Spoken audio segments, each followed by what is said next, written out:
സമയം എത്രയായി? ഇപ്പം വരുമല്ലോ എന്ന് ആർക്കറിയാം. എടി പാറുവേ, ഇപ്പം വരുമല്ലോ എന്നെല്ലാം പറഞ്ഞോടി. എന്നോടൊന്നും പറഞ്ഞില്ല അച്ഛാ.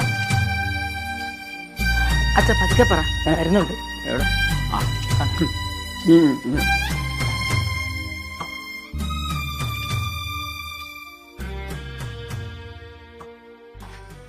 നീ എന്താടാ എത്ര നേരം താമസിച്ചത്? ഞാൻ എത്ര നേരമായി നോക്കിയിരിക്കാൻ തോന്നിട്ടെന്നറിയോ? ഏട്ടൻ വിളിക്കുമ്പോൾ പഴയതുപോലെ റേഷൻ കട അടയ്ക്കാതെ വരാൻ പറ്റില്ല. പിന്നെ കാര്യങ്ങളൊക്കെ എന്തായി? അയാള് ചീത്തയാ, ഏത് സമയം കള്ളും കുടിച്ച് വഴക്ക. പിന്നെ മറ്റു പെണ്ണുങ്ങളുമായിട്ട് എപ്പോഴും ചാറ്റിങ്ങാ മൊബൈലില്. വേണ്ട മോളെ, നമുക്കിനി ബന്ധം വേണ്ട.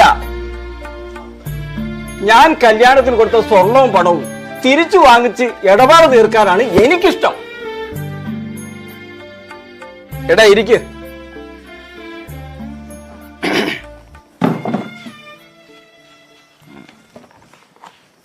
ചേട്ടൻ പറഞ്ഞതാ ശരി. ഇടപാട് തീർക്കുമ്പോൾ എല്ലാം തീരണം.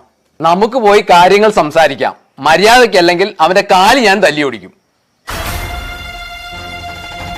അവനെ എനിക്കിട്ടൊരു ചുക്കം ചെയ്യാനില്ല. എന്റെ മക്കളെ പിരിഞ്ഞിരിക്കാൻ എനിക്ക് വയ്യ. അവൻ എനിക്ക് വേണം. നീ വഴക്കിട്ട് പിണങ്ങി പോന്നിട്ട് 6 മാസം കഴിഞ്ഞില്ലേ? അവനും മക്കളും തിരിഞ്ഞു നോക്കിയോ? പിന്നെ എന്ത് ബന്ധം?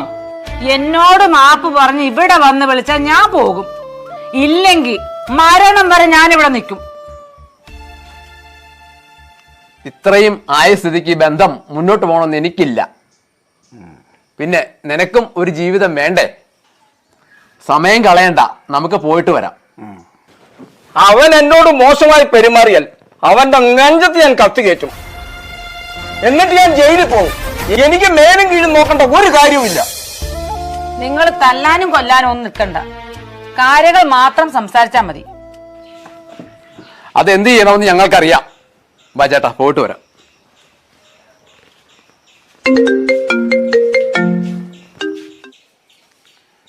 ഹലോ ഹലോ മോളെ, അപ്പറ. അമ്മേ, ഞങ്ങക്ക് അമ്മേനെ കാണണം. മോളെ ശ്രേയ എന്തി? അമ്മേനെ കാണാത്തോണ്ട് കരഞ്ഞു കിടക്കുക. ശരി മോളെ, വെച്ചോ.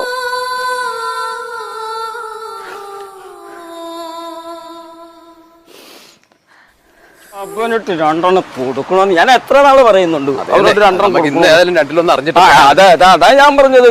അവൻ കുറെ നാളായില്ലേ ഭയങ്കര ഇടപാട് നടത്തിക്കൊണ്ടിരിക്കുന്നത്. 2 എണ്ണം കൊടുത്തിട്ടേ പറ്റുള്ളൂ. ചേട്ടാ, അവനും പിള്ളേരും അവിടെ ഇരിപ്പുണ്ട്.